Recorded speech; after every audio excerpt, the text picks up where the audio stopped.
With the 11th pick in the 2024 NFL Draft, the New York Jets select Fashanu, tackle, Penn State. So they go in the direction of protecting Aaron Rodgers rather than handing him another weapon to throw to. Yeah, they went out and got Tyron Smith and Morgan Moses. Those guys are both 33 years old. This is the left tackle of the future. Interesting to see if he gets on the field right away, but he is a pure left tackle. If he would have came out last year's draft, he would have been a top 5 pick. He was coming off a monster year as a very young player, decided to go back to Penn State. You see the anchor and the power, a pure pass protector. You want to try and hit him with a counter move, he can redirect and put the clamps on you.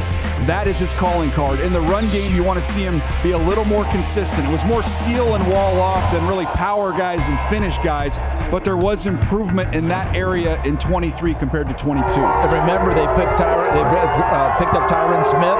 Always has injury issues. You get this kid for the future, and the future may be 2024. It's Fashanu week in New York. Officially. We're back with the 12th overall pick in a sec. You know what time it is? J-E-T-S. The Carolina Panthers have traded the 65th pick to the New York Jets. With the 65th pick in the 2024 draft, the New York Jets select Malachi Corley, wide receiver out of Western Kentucky. Let's go Jets! He's top 50 player. He's compact. There's a lot of quick hitters, and that's not my opinion with the Yak King. That is his actual Twitter bio. He references himself as the Yak King, and he is exceptional after the catch. You want production? Listen to this numbers. Over the last 2 years, he only trails Rome Odunze, Malik Neighbors, and Marvin Harrison Jr. in terms of receiving yards. That's good company to keep. And here he is after the catch. He does not want to go on the ground. He's like I would say a sawed-off Deebo Samuel. He's a smaller, more compact version, but his strength on contact when guys try and tackle him is pretty ridiculous, CD. It certainly is, and he catches a lot of his passes underneath. 5.5 average depth of target. And so then takes it long. Throw short, go long. Joel, one of the things I liked about him, he reminded me of Golden Tate. Yes, he's a sawed-off Deebo Samuel in physique and stature, but in playing style, Golden Tate every year, yards after the catch, near the top of the leaderboard. Here's what Aaron Rodgers is reacting to is the creativeness that you can have now from a play design perspective, because he can stretch the field by holding defenders at the line of scrimmage because of what you can do in the screen game, throwing it to him in those advantage throws, meaning, hey, the ratios are there. You don't have to run the ball. You can just flip it out into the slot, and he can get that yak you were talking about. Think about Randall Cobb in his prime, how Aaron Rodgers used him. This is a carbon copy. From sunny Dublin, Ireland, I'm thrilled to announce that with the 134th pick in the 2024 NFL Draft, the New York Jets select Braelon Allen, running back, Wisconsin. This was the next best running back available on the board. The way I looked at it, big time size, very nimble. Again, we've used this phrase a few times today. Are you one who delivers contact? Do you absorb contact?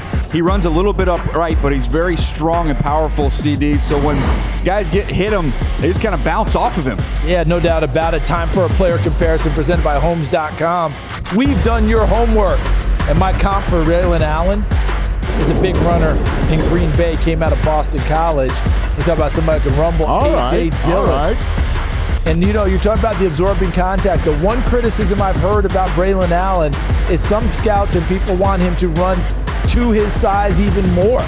You know, you see the nimbleness there. He's a little upright. They'd like to see him get lower and just run people over, because not many people want to take on a guy his size anyway.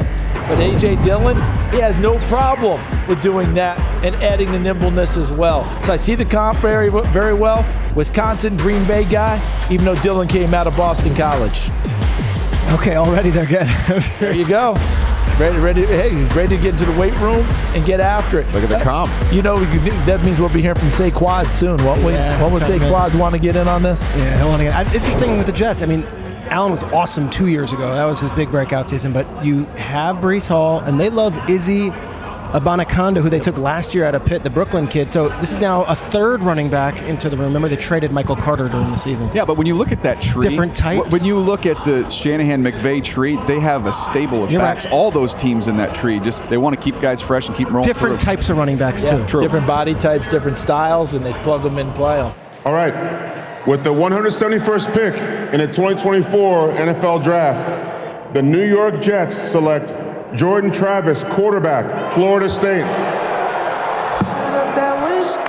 So Robin Oben announces the eighth quarterback to come off the board. It's not Michael Pratt. Instead, it is Jordan Travis, who was having a phenomenal run at Florida State until that devastating injury forced the end of his season prematurely. Bucky Brooks, tell us what we're getting here in Jordan Travis. High IQ football player, natural leader, checks off all the boxes when it comes to intangibles.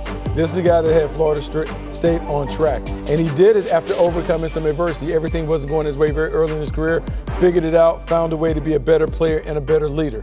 This is a guy that will have an opportunity to sit behind Aaron Rodgers, learn how to be a pro, and then eventually he will get his opportunity to compete.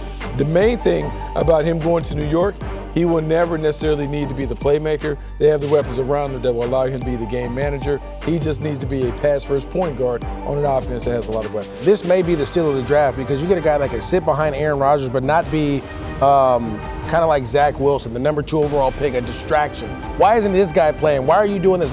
No, he gets to sit. And he's a playmaker. He's a guy that I think, if he would have been healthy, would have been a day 2, possibly a late day 1 pick. If he would have been healthy, we'd probably been talking about Florida State as a college football playoff team. Exactly. And so to me, you get a guy who can run, throw the ball, do all those things, but also you talked about the smart and the IQ. He'll be able to learn from Aaron Rodgers, who's probably has one of the biggest brains in the game, and be able to take this team further on. Yep, 38 starts in his career, 29 of them end up as wins. You see winner, top line of that card on Jordan Travis, who was the 8th quarterback off the board.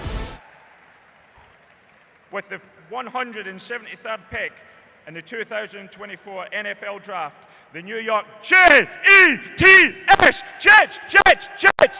select Isaiah Davis, running back, South Dakota. Got a Jackrabbit in the house who also led FCS play in rushing yards, over 1,500 of them and 18 rushing touchdowns. I'll take that type of production. Yeah, I've got a grade on him that was borderline 4th round. I think Isaiah Davis, you see that he's got some nasty to him. He can score. He's not the fastest running back. He's a 4.57 4. You see right here, like, he doesn't look like a pull-away runner, and he's not. So what he's got to be is a consistent runner between the tackles. He's got to have good vision, and it just so happens that he has some of those elements to his game. I thought when I first watched him, he had some Jordan Howard elements. You remember him? Chicago Bear, came from Indiana. He was a 2nd-round pick. Watching him run, he reminded me a little bit of Jordan Howard, and I made the comp. He's very heavy pads to break tackles, so he's physical in that area. If you want to look at the size, I mean, 6 foot 218. That's prototypical for a bell cow running back. So good 6th-round selection. They're also stacking up on running backs. If I remember correctly, this is now the 2nd running back they've drafted today, right? Yes, I can pull it up. I know it is the 12th today and the 16th overall, and I'm just sort of thinking out loud here because Dallas is on the clock, and the Cowboys, there was a lot of speculation that they could be looking. Well, actually, I'm going to play running back for them. Okay. Newsflash. But the Jets are following a really good analytic sort of style playbook, meaning you should take a couple at the same position, especially in running backs a little bit later. And I would say you should probably always draft a quarterback as well. So they're following a pretty good strategy playbook. Who's the other running back they drafted? Braelon Allen in the 4th round. So earlier today, the kid out of Wisconsin, then Travis, now Davis. So they got confident. They're just saying we're going to have a competitive room. Yes. Roll it out and let's see how it all plays out. Rich, I'm seeing a CFL cornerback just selected by the New York Stiggers. Mr. Stiggers finally come off the board. Wait a minute. Maybe, is this an opportunity to potentially promote that Stump the Truck?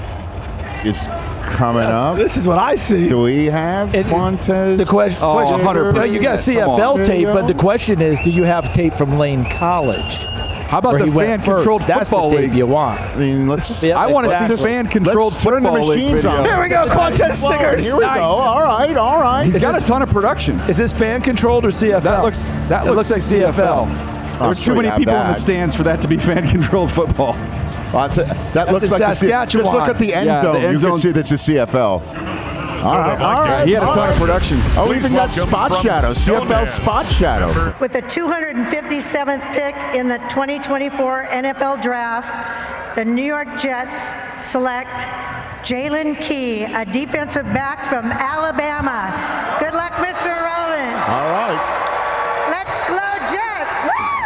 So Jaylen Key. Good luck, Jaylen. of Alabama as the final pick of the draft. Yeah, kind of a cool story. Transferred from UAB, goes to Alabama with no guarantees. There was no guarantee. He had to earn his way onto the field there. Only one interception this year, but can do a lot of different things. Can walk down and cover over the slot, or you could play him as kind of that roam defender. I liked him better when he was matched up in man coverage. I thought that was where he was most comfortable. Excellent tackler, takes really good angles, but another versatile DB here for Robert Saleh.